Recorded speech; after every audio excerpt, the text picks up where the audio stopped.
নমস্কার বন্ধুরা, আরও একটি নতুন ভিডিওতে আপনাদের সবাইকে স্বাগত। আজ একটি সম্পূর্ণ নতুন ধরনের পিঠের রেসিপি আপনাদের সঙ্গে শেয়ার করব, যেটা কি বিউলির ডালের মধ্যে নারকেলের পুর দিয়ে একটি অসাধারণ স্বাদের পিঠের রেসিপি। একবার যদি বানিয়ে খান, বারবার কিন্তু বানিয়ে খেতে আপনারা বাধ্য হবেন। এটি এতটাই টেস্টি হয়, আর ভেতর থেকে কিন্তু ভীষণই নরম হয়, আর বাইরে থেকে খুবই মুচমুচে হয়।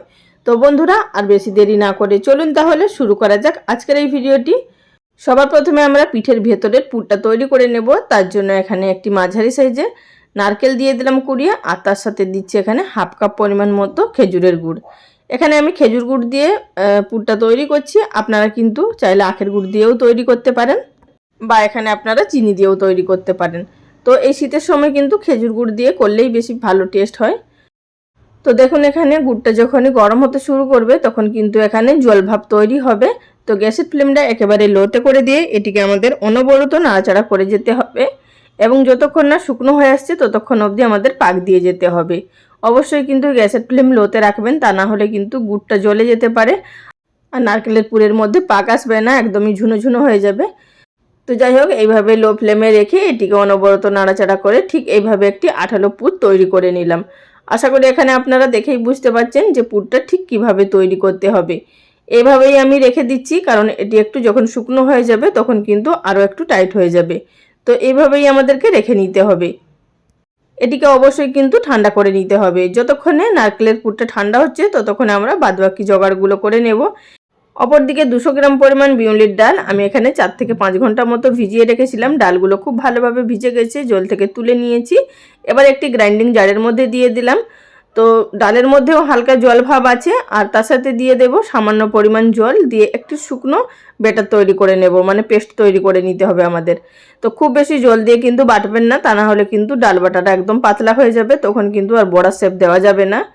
তো এখানে আমার ডালটা বেটে নেওয়া হয়ে গেছে। তো আপনাদের একটু জল বেশিও লাগতে পারে বা একটু কমও লাগতে পারে, তো সেটা বুঝে আপনারা ঠিকভাবে বেটে নেবেন। এবার এই পেস্ট করে নেওয়া ডালটাকে খুব ভালোভাবে আমাদের ফেটিয়ে নিতে হবে। তার আগে দিয়ে দিলাম সামান্য পরিমাণ মৌরি, দিয়ে এটিকে খুব ভালোভাবে একদম ফেটিয়ে নিতে হবে যতক্ষণ না বিউলির ডাল বাটাটা কিন্তু একদম হালকা হয়ে যাচ্ছে। আমি এখানে কিন্তু হাত দিয়ে ফেটিয়ে নিচ্ছি, আপনারাও চাইলে কিন্তু হাত দিয়ে ফেটিয়ে নিতে পারেন, বা আপনারা যেটা সুবিধা হবে সেভাবে কিন্তু ফেটিয়ে নিতে পারেন। তো বন্ধুরা দেখুন, এখানে আমার ফেটিয়ে নেওয়া হয়ে গেছে, আর বিউলির ডাল বাটাটা কিন্তু কতটা ফুলে গেছে সেটাও আপনারা আশা করি দেখে বুঝতে পারছেন।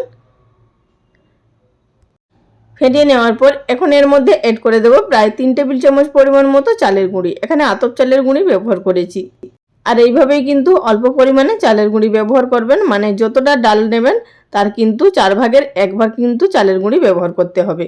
চাইলে আপনারা চাল ভিজিয়েও বেটে দিতে পারেন। তো সামান্য পরিমাণ জল দিয়ে দিলাম চালের গুঁড়ির জন্য। এবার এটিকে ফেটিয়ে ভালোভাবে মিশিয়ে সাইডে রেখে দিলাম। যে আমরা নারকেলের পুরটা তৈরি করে নিয়েছিলাম সেখান থেকে এইভাবে ছোট ছোট বল তৈরি করে নিলাম। তো এবার এইভাবে একটা ডো দিয়ে চারিদিকে খুব সুন্দরভাবে বিউলির ডালের বাটা দিয়ে কোটিং করে নিতে হবে। আশা করি দেখে বুঝতে পারছেন। এইভাবে কোট করে নিয়ে আমাদের তেলের মধ্যে ছেড়ে দিতে হবে। বিউলির ডাল বাটাটা দিয়ে যদি এইভাবে চারিদিকে না কোটিং করা যায় তাহলে কিন্তু ভেতরে যে আমরা নারকেলের পুরটা দিয়েছি সেটি কিন্তু বেরিয়ে যেতে পারে। তো অবশ্যই কিন্তু ভালোভাবে বড়া শেপটা দেবেন। আর অপরদিকে গ্যাস ওভেনে আগে থাকতে আমি তেলটাকে গরম করে নিয়েছি। এবার গ্যাসের ফ্লেম একেবারে লোতে করে দিয়ে বড়া শেপগুলো দিয়ে নেব এক একটা করে। আর আমি এখানে একটু বড় সাইজের করছি, আপনারা চাইলে কিন্তু ছোট ছোট সাইজেরও করে নিতে পারেন। সেক্ষেত্রে কিন্তু নারকেলের পুরটাও আপনাদের ছোট নিতে হবে।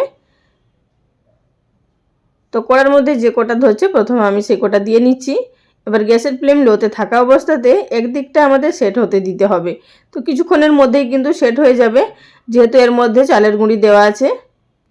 একদিকটা হালকা একটু সেট হয়ে যাওয়ার পর এবার এটিকে অপর দিকে আমাদের উল্টে দিতে হবে। আর বন্ধুরা, এছাড়াও কিন্তু চ্যানেলে প্রচুর পিঠের রেসিপি বা রসবড়ার রেসিপিও আপলোড করা আছে, যেমন কি বিউলির ডালের রসবড়া বা ফুলকপির রসবড়া। চাইলে আপনারা দেখে নিতে পারেন। নিচে ডেসক্রিপশন বক্সে কিছু লিঙ্ক দিয়ে দেব, বা নিচে প্লেলিস্ট দিয়ে দেব। তো বন্ধুরা, এটিকে দেখুন উল্টে পাল্টে খুব সুন্দরভাবে ভেজে নিচ্ছি, আর এইভাবেই কিন্তু উল্টে পাল্টে আমাদের ভেজে নিতে হবে। এখানে কালারটা আমি আরেকটু চেঞ্জ করে নেব। বড়াগুলো আমার এখানে ভেজে নেওয়া হয়ে গেছে। এবার তেল থেকে তেল ঝরিয়ে তুলে নেব।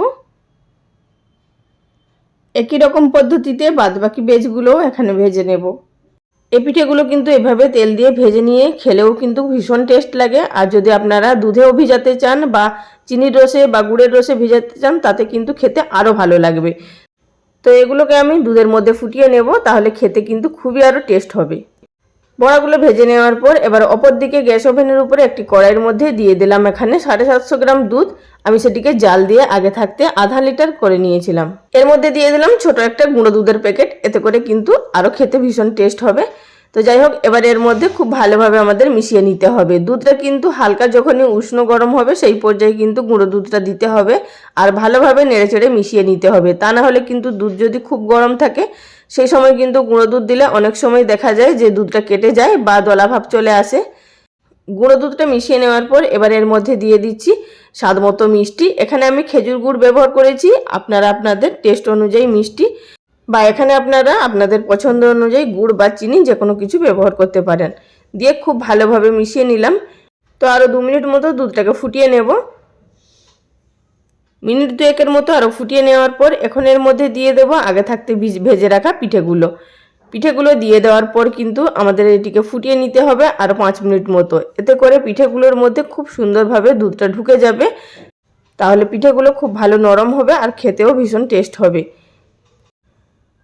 আমি এখানে কিছুটা বড়া দুধের মধ্যে দিয়ে দিলাম আর কিছুটা বড়া রেখেছি শুকনো খাওয়ার জন্য। আর শুকনোও খেতে ভালো লাগে আর এইভাবে দুধের সাথে ভিজিয়ে বা চিনির রসের সাথে ভিজিয়েও খেতে খুব ভালো লাগে।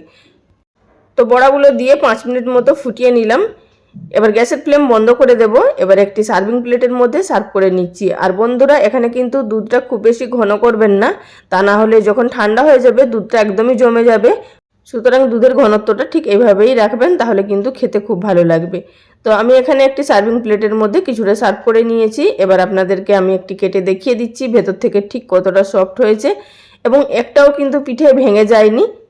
অবশ্যই কিন্তু সামান্য পরিমাণ চালের গুঁড়ি ব্যবহার করবেন, এতে করে পিঠেগুলো ভেঙেও যাবে না এবং ভেতরের যে পুরটা আছে সেটিও কিন্তু বাইরে বেরিয়ে আসবে না, অথচ পিঠেগুলো কিন্তু খুবই সফট তৈরি হবে। আমার কথাই নয় বন্ধুরা, আপনারা নিজেরাই একবার বাড়িতে তৈরি করে খেয়ে দেখুন, খেতে খুবই ভালো টেস্ট হয় আর দেখতেই পাচ্ছেন কতটা সফট হয়েছে। তাহলে বন্ধুরা, আজকের ভিডিওটা এখানেই শেষ করলাম। আগামী দিন কোনো এক নতুন রেসিপি নিয়ে আবারও হাজির হয়ে যাব। ভিডিওটির সঙ্গে এতক্ষণ ধরে থাকার জন্য সবাইকে অসংখ্য ধন্যবাদ। সবাই ভালো থাকবেন। নমস্কার।